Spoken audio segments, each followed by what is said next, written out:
Hi guys, today we will talk about how to turn off show headline on your LinkedIn app. We will go to figure out the solution or know how you can do that on your app. All you have to do, just go up here, you click here on this picture here on app.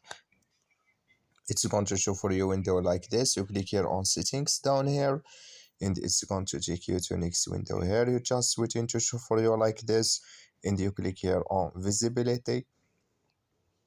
Then you come here to this window and you come here to edit your public profile here, and it's going to take you here and you just go down here. So you keep going down here and you come here to headline. You will click here on this sign or this color, and like you say color, it's gone. That's mean headline, it's turned off now.